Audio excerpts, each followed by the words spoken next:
Has Lethality become Udyr's new best build after the 12.18 changes? What about Comet Aatrox? Is it more optimal than Conqueror? The answer's coming up next, as there are so many OP Korean builds that pros are spamming, yet the majority of the player base have yet to catch on.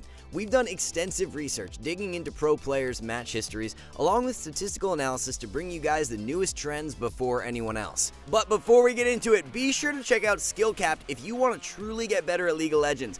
We're the only service that offers a money-back guarantee if you don't climb at least 5 divisions while actively using our service. We do this because our service really does work, and if it doesn't work for you, you shouldn't pay. Learn more at the end of this video or click the link in the description below. Is Conqueror actually trash on Aatrox now? Not entirely, but it's not the #1 keystone you should be using in every single game. Comet has seen a surge in play, especially in the higher elos, as pros like Zeus, who's the top laner for T1, has been abusing the setup. So what makes Comet so potent on Aatrox? There are multiple different factors, the first being its synergy with an Eclipse Rush. Eclipse has become the most optimal mythic for Aatrox, and it allows him to burst very well. This means you don't get as much mileage from running Conqueror, since if you can one-shot your opponent before you even get to max Conqueror stacks, it's not giving you full value. Comet works best for this burstier build, and as long as the enemy doesn't have a dash, it's guaranteed to proc since Aatrox Q provides CC. Picking up a serrated Dirk and then chipping away at the enemy with Q poke allows you to set up solo kills way easier with Comet than Conqueror. It's not just Comet though that makes this new setup so strong, as being able to run Transcendence is huge as well. Since Aatrox is losing out on the 20 ability haste from Gore Drinker, Transcendence helps to make up for that. Scorch was also buffed not too long ago, so in tandem with Comet you have a lot of extra quick burst potential. As for the build, you should be well aware of it by now as you rush an Eclipse into Black Cleaver 2nd and Cyrilda's Grudge 3rd. Lehens, who is the current support for Gen G, but also famous for his Singed in solo queue, has been running a super interesting new setup for his Singed top. The unique aspect of the setup is running Even Shroud as the mythic item. To be clear, this is for Singed top lane and not for support. Starting item is going to be Rylai's, and then you transition into Even Shroud 2nd. If you aren't familiar with the Even Shroud passive, it grants your teammates 10% bonus damage when you immobilize an opponent. With Singed easily being able to proc Even Shroud's passive, it's incredible value. Since Even Shroud is such a cheap item, you're able to hit your 3-item spike on Singed insanely fast. Runes are all over the place for Singed right now, but the page gaining a ton of traction this past patch and seeing the most success in solo queue is actually Fleet Footwork. Due to the amount of movement speed Singed can acquire, he stacks Fleet super fast and gets really good use out of it. With Ghost popped and your passive proccing on multiple enemies, you can get a ton of Fleet procs off throughout skirmishes. We could honestly make an entire video dedicated to Korean Udyr builds for 12.18, as there are so many crazy setups going around. The one we'll focus on for this video though, and by far the most intriguing, is Lethality Udyr, which is gaining a ton of popularity and seeing great success as well. The build revolves around a Prowler's Claw rush into the Collector 2nd and Lord Dominic's 3rd. Super key to note as well is that you will be maxing Q out first with this build instead of R. More specifically, it's a Q max first into E 2nd and W 3rd. A lot of players are maxing R 3rd instead of W, but it's performing way worse. 12.18 Udyr changes saw his Q receive massive buffs, while W and R were nerfed. This in turn has made the tank build with R max so much weaker, but in exchange has given way more priority to offensive builds. Q max with Prowler's Rush allows you to shred opponents, and you're basically playing Udyr as this assassin fighter mix. For ultimate one-shot power, Hail of Blades is seeing the best results as Udyr's keystone for this build specifically. You're able to get Q damage off super fast and absolutely melt squishies with this setup. Maokai Jungle has become so much better for 12.18 as long as you're building him optimally. The Koreans not only have a new build, but a new rune page as well that you need to be using. First, for the build, instead of rushing a Sunfire, it's Turbo Chem Tank you should prioritize. Mao is a jungler who thrives when he's able to hard engage, and the Chem Tank active helps to enable that greatly. Chem Tank makes his flank plays and ability to capitalize on picks way more reliable, which is extremely valuable for solo queue. As for the runes, Phase Rush has skyrocketed in popularity. It's not just more popular, but it also wins more than Aftershock, so there's lots of good info to back up its strength. The movement speed from Phase Rush makes Maokai's early gank power way stronger. Flashing onto the enemy, rooting them with W, and proccing Phase Rush so you can chase them down gives the enemy very little outplay potential. Phase also helps a ton in teamfights and allows Maokai to be a lot more slippery using the movement speed to dip in and out of fights as you wait out cooldowns. Set Mid has seen a spike in play rate as a mid laner due to his recent buffs, but way more drastically over in Korea. Korean mid laners love their Set, as he absolutely demolishes meta picks like Sylas, Yone, Yasuo, and Victor. The build is a lot different than what you see up in top lane, as it's actually tank Set that wins more for mid. You'd think it would be the other way around, tank Set for top and fighter Set for mid, but that's not the case. Complete build is a Frostfire Rush into Titanic Hydra second and Sterix third.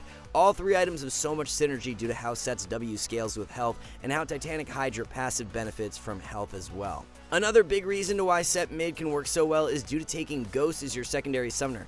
Rotating to skirmishes and helping your jungler can solo win you games, and with the movement speed from Ghost, you can out-rotate the enemy mid very easily. The rune page is standard stuff, with Conquer as the keystone and dip into Resolve for secondaries. The god of mid lane himself, heading to Worlds as the mid for Gen G, Chovy has a brand new Galio build. Faker has even been trying it out as well. Instead of building the standard Everfrost, Chovy has been opting for a hard engaged pick setup with Turbo Chemtank. Chemtank is even winning about 2% more than Everfrost in solo queues, so the stats back it up too. The full build is Chemtank into Frozen Heart second and Thornmail third, so it's a full tank setup for Galio, something we haven't seen in a while. The rune page is very unique as well, with Phase Rush being taken instead of Aftershock. To top it all off, you run Ghost with Teleport for summoner spells to be most active on the map and amplify catch power even further. The whole idea behind the setup is to aggressively look for catch plays with Chemtank active, chain CC the enemy, and then run around with Phase Rush movement speed until cooldowns come back up.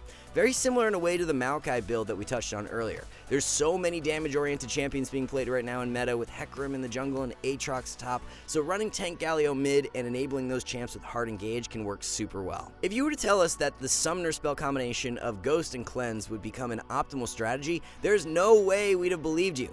Lo and behold, it's become a reality for 12.18, with Ghost Cleanse being played on Nilah by well-respected pros like Deft and Ruler. The funniest thing about it is that the combination actually wins 51% of the time in solo queue, so it's not even performing terribly stat-wise. The logic behind Ghost Cleanse for Nilah is that she needs to get super up close and in the middle of fights to be most effective, so Cleanse helps to get rid of any inevitable CC you'll be hit by, and Ghost allows for you to stay extremely mobile and slippery.